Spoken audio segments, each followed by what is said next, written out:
Hey there, Alpaca Pal. It's Katie, producer for the show. If you're a regular listener, you'll know that Aaron and I are on break right now to work on putting together our next season of Alpaca My Bags. In the meantime, we wanted to pop into your feed every few weeks to share an episode that we think is a must listen. Okay, I truly love all of our episodes, but this one that I picked is pretty meaningful to me. Back in season 2, we talked to Andrew Gurza, a disability consultant, speaker, fellow Torontonian, and the host of Disability After Dark podcast. In the episode that we've affectionately titled Disability and Travel, Airlines, Get Your Shit Together, we discuss the realities of traveling as a disabled person, where airlines are going wrong, and what can be done to make travel more accessible. This conversation is more relevant than ever because, as you'll hear on the podcast, wheelchairs still aren't making it in one piece from point A to point B, and it's having a massive impact on disabled travelers. In fact, at the end of last year, nearly 2 years since we recorded this conversation, disability advocate Ingracia Figueroa died just months after her $30,000 power wheelchair was broken for the 4th time by airline staff. This ultimately triggered fatal health complications, and I'll link the whole story on Forbes in the show notes for you. We always hope that when we give you this extension of our body, that you are going to give it back to us in the same way. To have your whole chair demolished is basically seeing your whole life ripped from you. Disabled people sometimes have to wait for weeks on end for their chair to be repaired, and they go through ridiculous lengths to be seen by airlines as valuable travelers. So why is it still like this? Clearly, I'm heated. Andrew says on the show, disability is everyone's problem because we will all likely experience it one day. So, with that, here's the episode.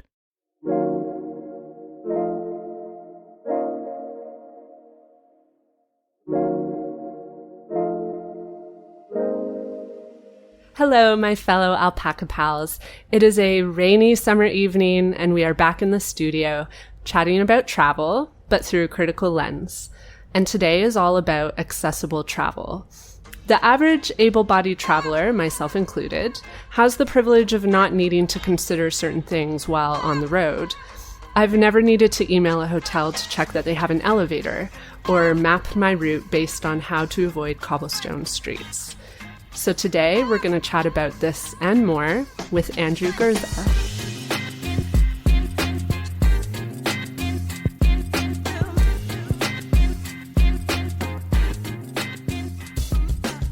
Hi, Andrew. Hi. Andrew's a disability awareness consultant. He has devoted his life to understanding and exploring what disability means. Through his own lived experience, he talks about disability in an honest way. He does this through speaking engagements, presentations, blog writing, and his podcast, Disability After Dark. Thank you so much for coming on. Thank you for having me today. Tell us about your podcast. We're almost nearing 3 years upon this recording, so by the time this comes out, it'll be past 3 years. Amazing. But we're just about hitting the 3-year mark. 155 episodes, which is like, wow, how did that even happen? It's a show that started out as a sexuality and disability podcast, so I focus solely on like sex and disability, so a lot of it's that. But as I hit year 3, I want to do a show that is about talking about the things around disability we never hear about. So Disability After Dark takes on this whole other meaning of like, what things don't we discuss enough about disability? So I'm really excited to like dive in there because it opens the doors for so much more content to talk about disability in a different way. So I'm really excited about that. Yeah, and I've listened to it myself, and it brings so much awareness to things that I have never considered before. Yeah. Do you want to name some of the things that people need awareness about when it comes to disability? Yeah, I mean, they need to be aware that disability could affect anybody at any time. Could affect somebody if they don't even look disabled. They could be disabled. I think that disability is something that we're afraid to talk about. We're scared of it because it's going to affect us one day, and that terrifies us. So I think, there are so many things people don't consider. They just don't consider that, what would you want to happen if it were you? If you were in a disabled body, what would you want to have happen? You'd want support. So why aren't we giving disabled people who need support Why aren't we giving them access to those supports? And that's one of the things that I'm consistently like, why? So I think, and also people don't consider how, I'm the master of going on tangents, so sorry. People don't consider how disability feels. We always talk about how you became disabled or what happened to you, or like, do your genitals work? I get that all the time. I get all those like base questions, but nobody asks like, hey, how does it feel to be disabled today, Andrew? How does that feel? So that's kind of what my show kind of explores, is like, let's get into that and explore the lived experience of being disabled and what that really means and how that manifests for someone day to day. And for me, as a wheelchair user, it's different for somebody than who is, who's hard of hearing or blind. So I love having guests on the show who are completely different from me and that want to share their story. It's a fun platform to be able to tell me all about your disability stuff. Yeah, it's great. I encourage everyone to listen in. So we're going to be talking about travel, which I think, I don't know for sure, but I feel like it's not talked about a lot in terms of how disability factors into travel and vice versa. Yeah, it's talked about a lot more now because airlines particularly are doing a really shitty job of accessibility, and they're ruining chairs and mobility devices left, right, and center. So it is being talked about more, but still not enough. And some of the nuances of being disabled and trying to travel are definitely not discussed. So I was so excited when I got your email and you were like, we want to talk about this. And I was like, yes, it's about time somebody wants to. So to begin our convo, I wanted to bring up a term that I think is important to know before we talk more about your travel experiences. And that term is ableism. Do you want to explain what ableism is? Sure. I mean, there's a lot of facets to ableism. There's sexual ableism. There's just plain old ableism. There's institutional ableism. There's academic ableism. There's so many different ways you could couch it. But generally, ableism is discrimination against a disabled person because they're disabled. Do you want to explain some ways that this manifests? Give an example? When the airline busts my chair and then wants to give me a voucher to fly with them again. Right. That's ableism. Yeah. When somebody says hey, what happened to you? That's ableism. When somebody says hey, I don't think I can sleep with you because you're in a wheelchair. That's it. There are so many different examples. But basically it's when somebody doesn't know how to manage the fact that you're a disabled person and says something or does something ignorant. Right. So I feel like language is really important to talk about before we dig in even further. So I heard you mention in your podcast about how you prefer language that is identity first. Yep. You explained it really well. So could you explain that as well? Don't know what I said on the podcast because it's probably been a while. It was a tangent, but it was a really good tangent. Amazing. I'm the my show, if you want to listen to my show, I'm the master of let's go over here and do 5 tips. So yeah. But I said probably something like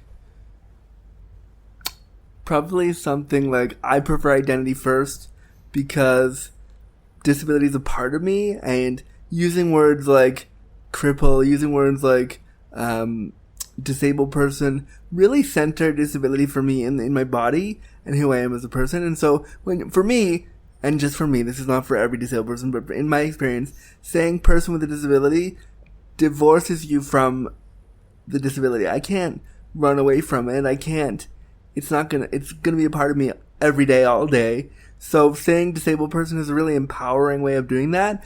Also saying cripple and using that kind of language, it was once oppressive, but a lot of disabled people have taken it back and said, no, this is a word for us to empower us. And for me, when I use language like that on my show, it's if I say it first, you can't hurt me. If I use it to empower me and show you that there's no shame in the word or the language, then we can't be afraid of disability. Also, when you call me the language that I ask you to call me, cripple or disabled person, it means you care about me, and that's something so rare. I think a lot of able-bodied people want to be so politically correct when it comes to identity that they'll say they'll use words like person with a disability all the time, or handy capable, or which is oh gross, or what are the words? Special needs, like that kind of stuff, because they don't know any better and they're trying really hard to be respectful. But just like we do with the trans movement and all the stuff we're doing with like sexual liberation right now and the different communities there, like we ask someone, hey, what's your pronouns? We need to be doing the same for disabled people. Like, hey, what is your disability identifier? What do you want to be called? Who are you? And how do I identify the fact that you're disabled? We need to do much more of that. Also, if a disabled person says to you like, hey, you called me person with a disability, actually I prefer like disabled person, that's them saying, I care about you. Like, please use the right language. If I didn't care about you, you could call me whatever. And I'm just like, all right, well, fuck off, whatever. You call me this. But if I call you out and say, hey, friend, would you please use cripple here? Like, especially with the people that I'm, like, because I run a sex podcast, I can say the dudes that I sleep with, I will make sex jokes about my disability and I will expect for them to, join in. Showing me that means you get that this is a part of my experience and I can't run away from it. Yeah, and it's such an easy, simple thing to do, and I think people forget about this, like in all areas of their life. Oh, yeah. Like, it is so simple to just ask someone. Yeah, it's a sign of respect to be like, hey, how can you access this experience, whether you're disabled, whether you're trans, whether you're both, whether you're, a person of color, whatever your experience is. Asking somebody what they want in any variation is like, it means that I want to do what's right by you, and let's do that. So, like, calling me a disabled person means you care. Calling me a cripple means we're friends. Like, there are nuances to the people that I would let call me cripple, and there are people that I'll say call me disabled person. But it means, either way, it means that I want you to be a part of my life. Mm-hmm. So please call me out and give me shit if I use any language that you don't like or that you despise. Amazing. Or that is wrong. Feel free. Standing at the ready. Well, I'm not standing anywhere, but... Just swear at me, whatever you want.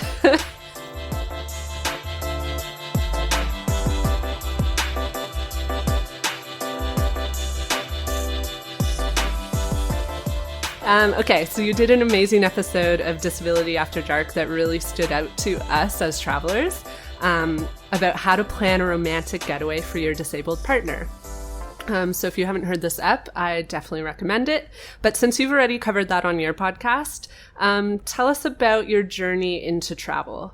How about you start with one of the first trips you ever took? I want to know, like, were you afraid? What hurdles did you encounter?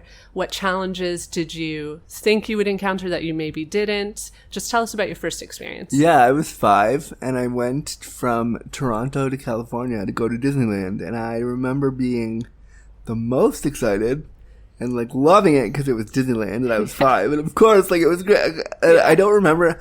Honestly, I don't remember the hurdles because I was 5. So I'm sure there were some, but I don't remember what they were. And I just remember loving the plane. I loved the idea of, like, going up in the air, and I was, like, a little kid. But the time that I really remembered traveling was probably when I was, like, 10 or 11 and going from Toronto to Florida with my family to like, a resort for just vacation. And, like, learning that you had to make sure that the wheelchair was figured out. You had to call ahead. Like, watching my mom plan everything. When we did the trip, I would watch her set up, like, call the airline weeks in advance and figure that out, and call the resort to make sure accessibility. And I would watch her sit on the phone for hours, and I wouldn't understand, like, why is this so complicated? Why for me do you have to do everything? But it instilled in me, like, okay, this is what you're going to have to do when you travel. And now what I do for work when I travel is that I know how to call the airline, sit on the phone for 50 hours and, like, cry about what my needs are and say, I need this, I need this, I need this. Like, it really taught me from a young age, traveling for you will be different. It isn't easy to do that, but you can still do it. So I remember as a kid, like, loving sitting in the kitchen watching my mom plan all this stuff and not understanding at the time, but now that I'm older, I totally get what she did, why she did it that way. Mm-hmm. Because she really showed you through her own actions that, like, this wasn't unavailable to you, that, like, you could still experience travel. And so many times when we traveled together, like, they would get the seating wrong, they wouldn't know how to carry me on and off the plane, they'd bust my chair, and I mean, it happens even now, almost every time I travel it happens, but I know now, because of those moments when I was young, I know exactly how to navigate that. I know exactly what to say. I know exactly who to speak to. I know exactly how to raise hell. Like, I know how to get what I need when I travel, which is great because I do it now for work. I go and I speak all over the world about being disabled and queer, and people always say, do you want to fly out? And I'm always like, I do, but here are the realities of that. And sometimes I'll say, like, can I just do the talk from my house on Skype? Like, can we just do it from Toronto because it's easier? But, like, if somebody really wants me there and they, like, want me to do it, I have to walk so many organizations through, like, okay, you want me to come? Great. Here are the millions of things I need you to do to make sure that that's okay. Can you tell us about, like, some of the things that, like, as able-bodied people, we wouldn't think of as being hurdles for travel? Yeah. So you have to call the medical desk when you book. So the medical desk of whatever airline you're working with. So let's say it's Air Canada. You have to call their medical desk after you book and say, okay, here's what his disability is. Here's what his needs are. Here's the kind of seating he needs. And you have to sit on the phone with the agent for sometimes an hour, sometimes 2, to try to get the proper seating, to try to make sure they have notes on file about your wheelchair, to try to make sure they have the measurements of what your chair is, so when they try to put your chair in the plane, they don't fuck it up. Then when you get to the airport, you have to consider, like, you have to make sure that they have somebody on the ground crew who's going to be able to lift you from your wheelchair to an aisle chair, then on the airplane safely. Like, you have to make sure that they have accessible washrooms, not on the airplane necessarily for me, but even in the airport. Just if you're there waiting and you go to pee, what if it's not accessible? Mm-hmm. So, like, all these things. And this is just the airport. Like, this isn't even your destination. Yeah, you're not even there yet. And so what will happen when you get there? Like, what if they bust your chair? What if your chair is damaged? Like, you have to get ready to go from the plane to the airport to fight with the airline about, hey, you just busted my chair. I just recently went from Toronto to Newark, New Jersey back in June for an award that I won, and I got to go to New York for the night and be with a bunch of gay celebrities. It was super fun. But on the way there and on the way back, they damaged my chair. Both directions. Both, yeah. Which is not uncommon. I was ready for it. I knew it was going to happen. When they damaged my chair so badly that the chair was sopping wet and it was in pieces when I got it. And I posted that all over social media because I was like, no, I'm not letting you get away with this. Somebody needs to see that you messed up So they wanted to give me a $500 voucher to fly with them again. And I was like, do you think that you just damaged my $30,000 wheelchair? Why would I fly with you again? So I had to navigate that. And then when you get mad and frustrated, they go, oh, we just didn't know any better. And it's like, imagine if you're on a plane and they broke your legs and said, oh, that's okay. Here's a lollipop so you can fly with us again. And that's ableism. Yeah, that's like a concrete example. But, I mean, not only is it a concrete example, also it's like just flat out prejudice. Yeah. It's basically sending the message to and this is not just Air Canada. This is not just, like, Canada. This is every airline in the world. They don't have things designed for a disabled traveler, which sends the message to a disabled person that you shouldn't travel. Yeah. Which sends the bigger message that you're not a full person because you can't, like, it sends the message that disabled people don't deserve to leave their house. Mm-hmm. Maybe it's hard to say, but, like, what are things that airlines could be doing to improve this, or that, like, we as travelers could be doing to support?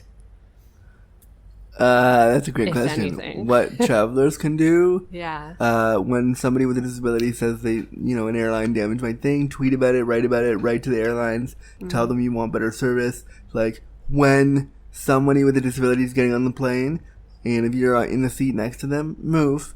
Like, let them get settled. If you're a passenger, do that. Like, what the airlines could do, just hire disabled people on their ground crew. Hire somebody with various levels of disability, so that if somebody with a disability who's blind comes in and goes, I need help, they have like, oh, we'll get our blind team there. Oh, somebody with a wheelchair comes in, oh, we'll get our wheelchair using team down to help you. Oh, somebody with, like, hire disabled people so that every time I fly, I don't have to be like, excuse me, able-bodied person that doesn't know anything about my life. Here's what I need you to do. And then also what all the airlines can do. Can we... it's disturbing that it's 2020 and we haven't built planes yet where wheelchairs can just roll on. Like, why is that not happening? So if the airlines want to do something, they'll put a couple $1 billion into building planes that disabled people in wheelchairs with mobility devices can actually access.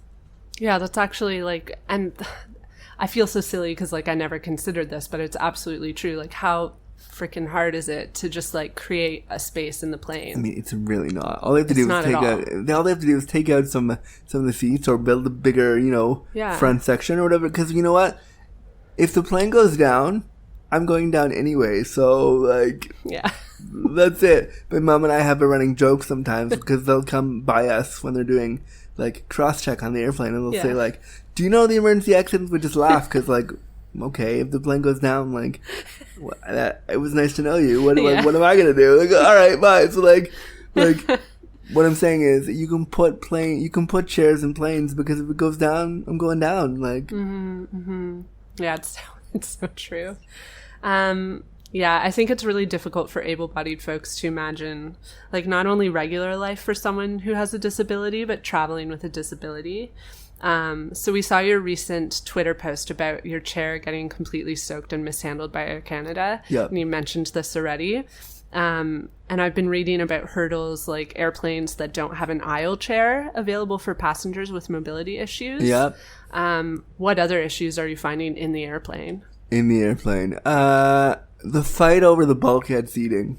Oh, yeah. The fight over the extra leg room. So that's one of the things you have to call the medical desk and beg them for is like, hey, I'm disabled and I can't bend.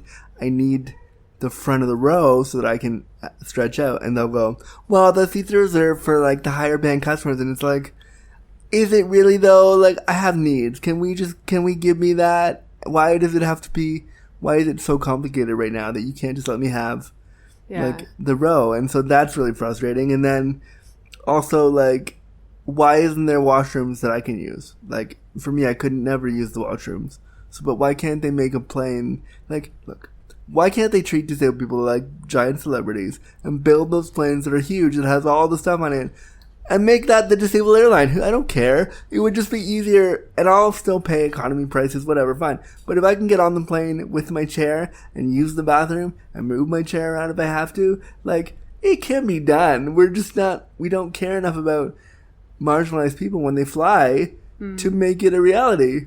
Yeah.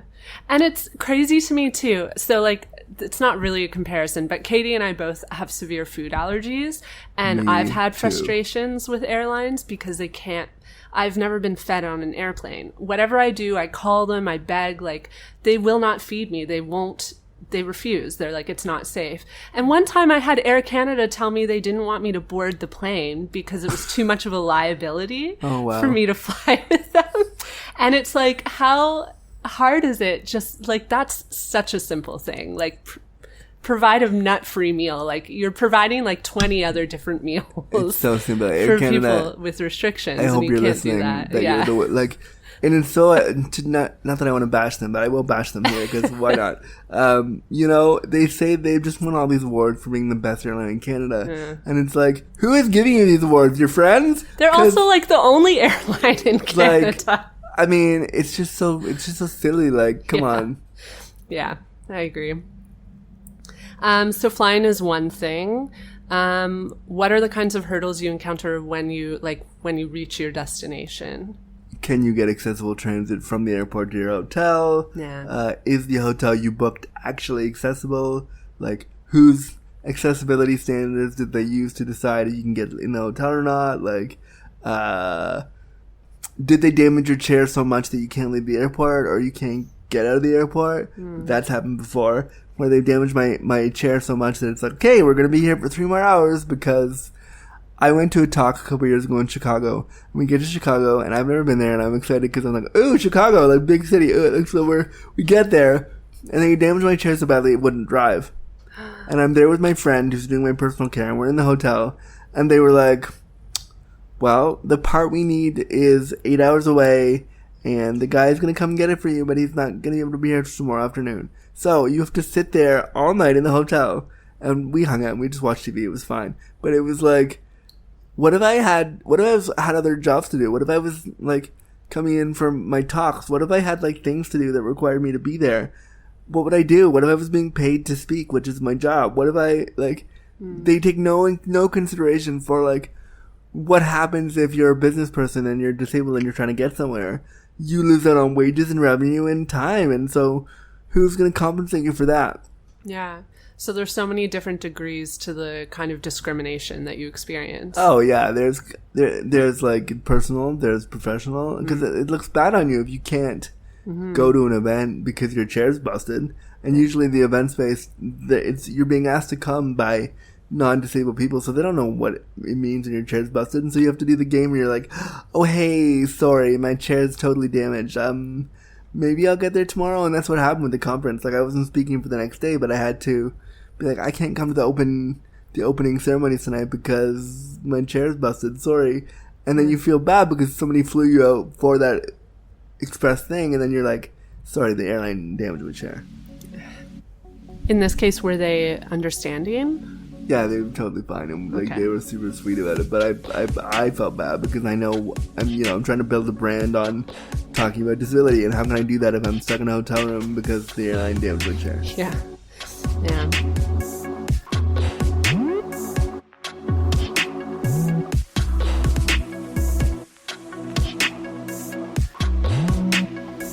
So we've talked pretty frequently on Alpaca about how sexual identity, gender identity, and like we mentioned, something like a peanut allergy impacts not only the trip itself, but the preparation for the trip. So we've seen that identity and medical conditions can often dictate where a person can travel, and it can involve specific preparations and research. So when you travel for leisure, how has disability impacted your choice of destination? I go somewhere hot because I have spastic cerebral palsy, which means if I get too cold, my muscles get too tight, and then it's hard for me to do anything. Ooh, yeah. So I hate winter, and I hate the snow, and that's not my thing. So, like, I'm always like, hey, let's find a way to get to LA, let's find a way to get to, like, California, let's find a way to get to Florida where it's hot. And then I think about where can the wheelchair go? Like, what's the most accessible? Like, I'm not usually going to, like, mountainous resorts. That's not my thing. I'm, like, flat, like, sea level things. Sure, I'm not going way up high to be an adventurer because the wheelchair can't do that. I'm thinking flat where there's like gravel and it's easy to get around. And what kind of research in advance goes into preparing for a trip? Finding an accessible hotel, like phoning the hotel and asking, phoning the airline and doing that thing we talked about, like. Yeah.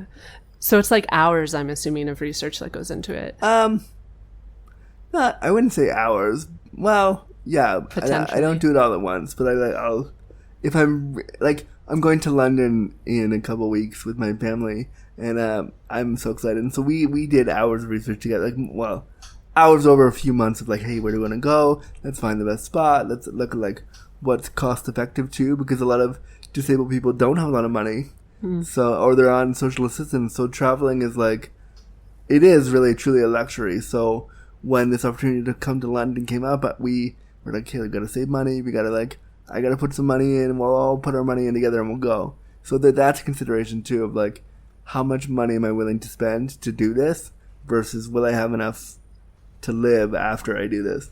Mm-hmm. And I guess like from that perspective, your choices are limited when it comes to like hotels or restaurants. Whereas I have the privilege when I travel of like choosing a really cheap hotel, but I don't have to think about whether it's accessible for me or not. Yeah, see, I have to pick higher end stuff because I need to ensure that accessibility is there. So I can't. My friend and I once, I want to say like 10 years ago, more than that, 12 years ago, we went to New York for the very first time, and I'd never been. And we decided, we were like 22, and we decided to book a hostel. And I was like, cool, and we're young and impressionable, and that was a cool 20-something thing to do.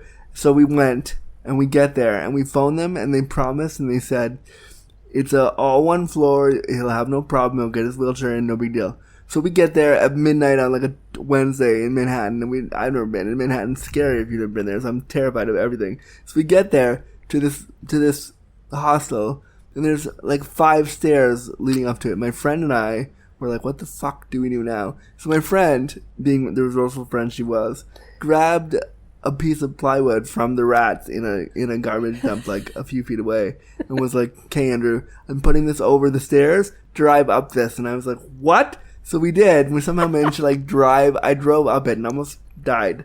Pretty sure I almost died. But we somehow made it in there. And then we get in there. There was they were bunk beds. And my friend was like, how are we going to do this? So like somehow we had to stay there all night. We had to like call our hotel website and be like, how do we fix this? So they found us a place in New Jersey the next day, which is a whole other journey to get there. Yeah. But like, you really have to consider that story. I share that story to say like, you can't just, let's go and see what happens. It has to be really meticulously considered because you want those creature comforts. And if you just hop in a hostel, that's not going to happen. Mm-hmm. Yeah, for sure. All right. So one thing that I've openly talked about on my site and like on the podcast is how travel, especially solo travel, has helped me personally to gain a sense of empowerment and independence that I never experienced before. And I'm realizing that this empowerment and independence that I feel while traveling is one of probably many examples of my privilege, especially in a travel context. Yeah. You're like, yes, absolutely. Yeah, got it. Have you experienced empowerment traveling yourself? And if so, like, how has that shown itself or manifested? I don't travel on my own. I need somebody to travel with me all the time. So the idea of traveling independently is not realistic for me. Yeah. But I love the idea of interdependence and traveling with somebody. Because when I bring an attendant with me, like, I will make sure they're paid for. I will make sure they have all their things. I will make sure, like, so they're not doing all this for me. They're taking care of me, but I'm making sure that, you know, they are also cared for. So there's like a nice friendship bondy thing when somebody goes with you to do your care and to travel with you. I also think that like I love being able to travel with somebody and be like, look what I do, like because of my show or because of my like speeches that I didn't ever think would be a thing. I'm now able to travel to all these places because I'm one of very few people doing a thing. And so to be able to take my friends who also do my care on those journeys with me, or in some cases, like when I went to New York in June, I took my mom and we went together. There's something really awesome to be like, look what I did. I got myself from Toronto to New York all because I said some words and people liked it enough that they wanted me to like be a part of this thing. So it was really like, that's really cool to know that from my bedroom where I create my show and where I do all my work, like the world is listening enough that they're like, hey, want to come and be honored at this thing? Like I was honored with Elton John and like Dan Levy and like big stars. So it was like really cool to be like, Mom, want to come with me on this adventure where I have to go to New York? Like but there's something like really cool about being able to say I have to go to LA, I have to go to New York for a job that I basically created out of thin air. Mm-hmm. I think that's the beauty of podcasting, especially. It's like beautiful how you can sit in your own home and like reach so many people. And like people are really listening to you, which is like, because I'm sure when you do this show too, like you don't think about who's listening, you just do it and you're like, all right, well maybe somebody will. Yeah. Like I honestly always think that 5 people are listening, and then I look at the numbers and I'm So like, oh, there's way more than that. I know, it's like a pleasant surprise. So what advice do you have for someone who is nervous to travel with their disability, whether that's a visible or invisible disability?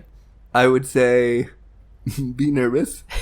I would say talk to other disabled people about it. There's a guy on Twitter, or no, on Facebook rather. His name is Corey Lee, and he travels all over the world with his wheelchair and with a team of people. It's called like Curb Free with Corey Lee, I think is his site. Oh yeah, I think I've seen his site. Yeah, and he's been on like the news, he's been on like a bunch of magazines, he won I think a Webby Award or something, I think. Anyway, he's very well known in the disability community. He does all the traveling, so like I would say go on those sites and like see what they say, what other disabled travelers say about the place you're doing. I would say don't let it deter you, but really think about what do you need before you go. What are you going to have to pack? What kind of resources will your attendant care worker need when you're there? Like, think all that through before you just decide to, like, I'm going to go here. Because if you get there and you don't have the thing you need, then no one's going to help you. Yeah. And on that note, I've actually noticed, like, both on Twitter and Instagram and blogs, there are a lot of disabled travelers who are actively talking about it. Oh, yeah. I mean, it is that's why when you said earlier, like, we don't talk about them enough, and so I would counter that with, we generally as the world don't, but if you talk to, like, a disabled bunch of people, yeah, we're talking about it all the time, because it constantly happens to us when we try to, like, navigate traveling. We're always dealing with, like, someone being like, oh, they broke my chair today, or oh, this happened, or like, so it is talked about in certain circles, that just needs to expand out into the real world, because one day everyone's going to need a mobility device or have an invisible disability, and when that happens, they're still going to want to go to they're going to want to be 85 going to Fort Lauderdale still, and they're going to want help to do that, so we need to plan for that now. Like, I just find it really troubling that we haven't planned for this now, because all of us are going to experience disability or chronic illness in some way at some point. So it needs to be, all the resources should be there. Yeah. So, like, really what we can all do is just amplify voices, be that through, like, resharing on Twitter. Yeah, like, send Air Canada a tweet right now that's like, hey, you messed up Andrew's chair back in June. Maybe you want to give him more than a $500 voucher to fly with you. Like, so they never give you anything else for that? I emailed them and I said, I will do workshops for you. Like, I'll do paid work for you. I'll do, like, a campaign with you. I'm happy to, like, talk about this with you. I'll go and I'll meet your ground crew and discuss the things. And they came back with, oh, here's $500 more. I was like, great, you're gonna give me $1,000 to fly with you, which is not money. It's $1,000 to fly with you. So it was like, if you cut me a check for $1,000, that would be different. You simply said, here's a free ticket to fly with us. Ooh, like, that doesn't make me feel confident. And so now, just as a personal preference, I am refusing to fly with them ever again. Yeah, good call. Okay, so confronting ableism. How can able-bodied folks be allies? And not just, like, in travel, but, like, in our lives in general. I think the first thing we need to do is realize we're all ableist. All of us. Even if we have the best intentions, myself included, I can say some ableist shit too. We can't hide from it. We need to start owning it. When somebody who's marginalized calls us out, or hopefully they call us in, because sometimes call-outs can be really like, whoa, that was a lot. Hopefully they call us in and be like, hey, like, I really don't enjoy cancel culture that we have right now, where it's like, I'm going to cancel you because you said that thing. And so I try to be like, okay, where do you come from? Like, what are you trying to say? Underneath your ableism, what are you really trying to ask me here? And if I want to help you with that, then I'll use my story to do that. Otherwise, like, figure it out on your own. But the first step is to realize we're all ableist. We're all racist. We're all those things. We can all be those things. We have to be better at how we react when somebody reminds us that we're all those things. I love that term, calling people in versus calling them out. Like, bring them in. Why are you, like, I think this is the trouble with social media culture, is that people can just send a tweet and be like, so-and-so's an asshole, cancel. And it's like, well, no.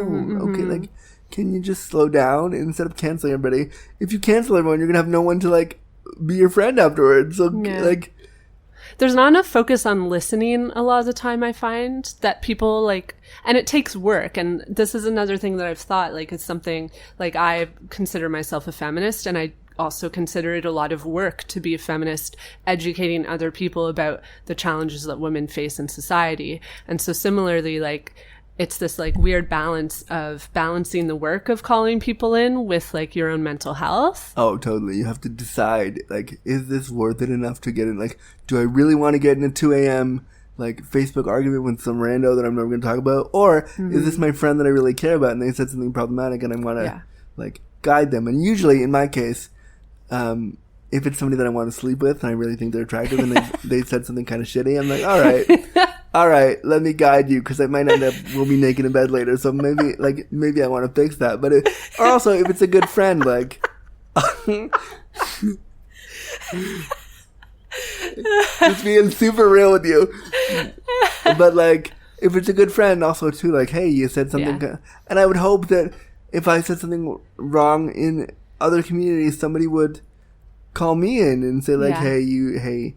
And I've done it with people with certain pronouns. I've messed up their pronouns, been like, oh, wow, I'm so sorry. I'll do better next time. And then, like, the same with disability. Like, if you call me differently abled and I prefer disabled, like, oh, sorry, messed that up. I'll do better next time. I think the problem with that is also you can't self-appoint yourself to be an ally. I hate it when people do this in social justice. Being an ally is not a self-appointed position. You have to earn that in whatever community you come into. So I don't come in and be like, oh, hi, I'm an ally to the trans community. Unless a trans person says, no, he's an ally. Like, because that's not my place. Just like I would hope an able-bodied person's not like, hey, I'm an ally to the disabled. No, you're not. Did a disabled person say you were? Like, so I feel like we need to remember that, like, it's a privilege to be a part of a marginalized person's life, especially when it comes to disability or, like, whatever marginalization they have. If they let you into their world, it's a huge privilege. And we, as myself, as a white cis person, have to be mindful of that around trans people of color or people of color generally. Whatever their I'm rambling, but whatever their marginalization is, like, you have to be mindful of that. Like, it isn't just expected that you're an ally because you have done work in social justice. Like, ooh, good for you. But, like, until somebody says, I'm bringing you into this community as my ally, you don't get to call yourself that, I think. Mm-hmm. Yeah. No, I totally agree. Okay, let's have some fun talk. Ready. Tell us about your favorite travel memory. My favorite travel memory. Well, we talked earlier on the show about how I have IBS. Or not on the show, but we talked off the air yeah. about how I have IBS and how sometimes I shit myself a lot. So I can also tell you I have shit myself, especially while traveling often. Amazing. So we're best friends. Yes. I'm here for that. So last April, my mom and my family and I went to Australia to visit my sister. And so when we get down there, and I have been having trouble with constipation, and I was having trouble with, like, constipation and diarrhea. So we get down there, and one night I had to shit, like, really, right away. And so in order for me to shit, I had to get up in this sling that I have, this special sling, this disability device. So my mom couldn't get me up there in time, and I almost shot in her head. And it's a funny story, only because I'm disabled, and only because, like, it would only happen in my circumstance. Because if I have a disabled body, that would never happen. So it's funny because the whole family had to be involved in my shit. And it was just a really funny memory, because it was like, I was embarrassed, but at the same time, I was comfortable enough because my mom was like, oh, shit, no big deal, we'll deal with it. Like, and you know, it just is a memory that I want to forget, because it also reminds me the people who are willing to go with me on those journeys. Like, I wish that a hot gay dude one day would be like, hey, Andrew, want to go on a trip? Like, I would fall apart and die if that happened. But that's not going to happen because they have privilege in our community where they're not ready for that. But my mom, who's known me since I was born, is like, I don't care what happens to you, we're going. Like, that's why I'm so excited for Paris, because nobody else would do it. So these memories that her and I have of, like, even when we were in New York a few months ago, we were in Manhattan, and she was trying to get on a bus for us to get to the place we had to go. And she got on the bus, and the driver drove away and left me on the street corner, and she had to, like, yell at the driver to go out to get off the bus to find me again. So all these weird little adventures we had, all because I'm disabled, have really brought us closer. And so those memories are the ones that stick out the best. You should write a memoir one day. About the time I almost shit in my mom's head? Yes. Yeah. Small paper. Yeah. Just the one story. Just like 3 pages. Okay. Final thoughts. Anything you want to share with the Alpaca crew? I love the name of your podcast, by the way. When I got the email initially, I was like, that's the coolest name ever. I'm here for this. Also, Airlines, hire disabled people, please. Also, disabled travelers, raise hell and get on those flights and get whatever deals you can, and, like, use your disability to get whatever kind of deals you can, because the world is full of ableism all the time. If you can get a deal from somebody because they feel sorry for you, take the fucking deal. So, like, yes. And just disabled people just travel and be Don't be afraid to be like, I want to go there. Let's figure it out. Well, Andrew, thank you so much for coming on the podcast. It's been so much fun. Thank you so much for having me. It was such a pleasure. It's a different podcast than what I'm normally asked to be on, so I was really excited to do it. Awesome. If you'd like to hear more from Andrew, check out his podcast. It's called Disability After Dark. You can also find him on social media. We will link him in the show notes. Anything else you want to let people know about? Events or anything? If you want to hire me to come speak at your school about anything around disability, you can hire me at www.andrewgurza.com. Yes, hire Andrew. This podcast is produced by Katie Lohr and written and hosted by me, Erin Hines.